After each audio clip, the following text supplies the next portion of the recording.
As our living planet drifted on the sea of eternity, soon after the dawning of the 20th century, the winds of change began to blow. Events were to take place which would change the course of mankind forever. The atomic age had arrived.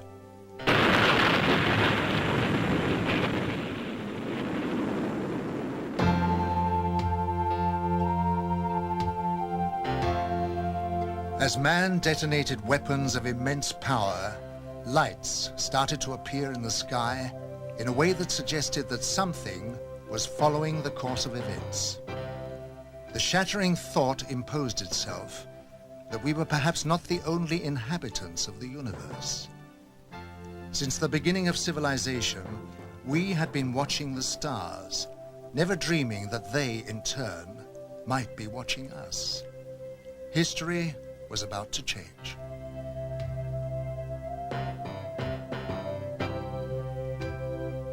Because these lights appeared suddenly in the sky over Washington on July 20th, 1952, moving from the White House to the Capitol, hundreds of people witnessed the extraordinary event, and it left them stunned. The lights instantly jumped from one position to another. They were also observed by high military officials who knew what the lights were trying to say. The public had never seen anything like this, whereas the military had already a long history of involvement with these alien visitors, but had kept it from the public. An immediate emergency meeting was called to formulate a plan to divert public attention away from the occurrences. From that day on, it was decided to place the subject under the highest classification of security. Then came the first announcement to mislead the public made by Chief of Air Intelligence, Major General John Sanford. We can say that the recent sightings are in no way connected with any secret development by any agency of the United States. From that day on, the biggest secret of the century began. How did it all start?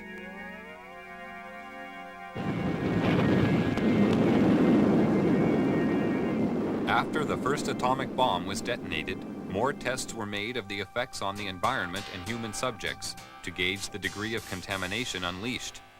No knowledge of the devastating long-term effects existed at this time.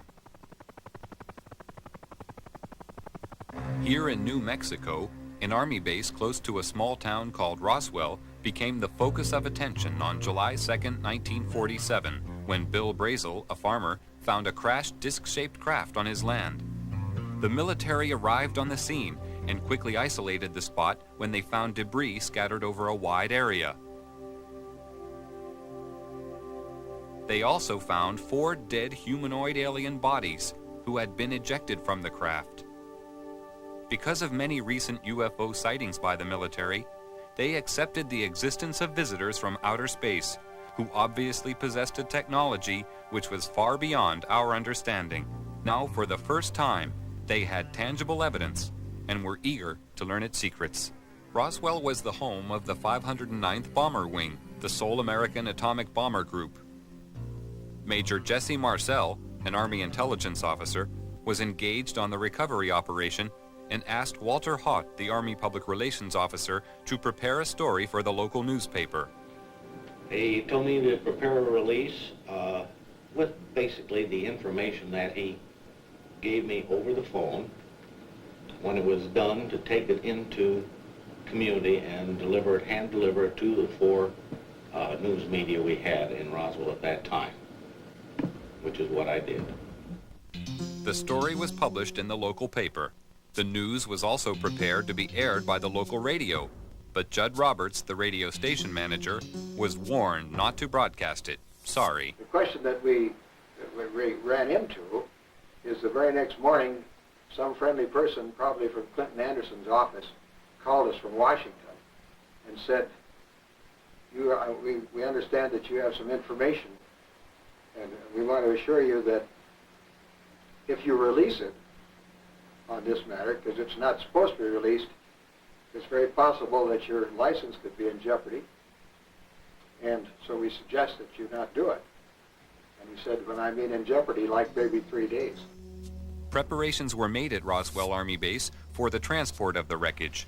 Robert Shirkey witnessed the secret handling of the parts. They came in the front door, straight down the hallway, and right out onto the ramp to climb into the airplane. And these were the people that were carrying parts of the crashed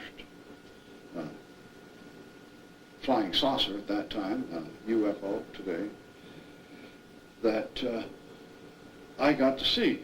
And that was the only thing I got to see. And very short, very quick. Colonel Blanchard, in order to get out of their way, had backed into the doorway of the ops office. And I stepped up to him and I said, Colonel, turn sideways. I want to see too. On instructions from the Pentagon, Thomas Jefferson DuBose and General Ramey created a cover story saying the crashed object was a weather balloon. We used that in order to assuage the curiosity of the press.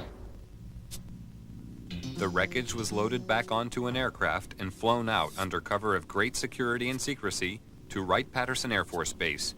The pilot kept silent for several years, but informed his wife after the story appeared in a newspaper. I guess now that they're putting in the paper, I can tell you about this. I wanted to tell you for years. He said, I want you to read this article because it's a true story. And I not only know that it's true, but I'm the pilot who flew the wreckage of the UFO to Dayton, Ohio. Wright-Patterson Air Force Base was considered the most technologically advanced research center in the United States. The wreckage of the Roswell crash was dismantled for analysis. The matter was considered of such importance that the orders came directly from President Truman. Under the cover of the CIA, Truman created a group called Majestic 12 for dealing with and covering up all information about UFOs. President Truman gave the task of handling UFOs only to the highest-ranking generals. After the Roswell crash, a special group of scientists was formed and facilities built to be prepared to deal with any further UFO crashes which would occur.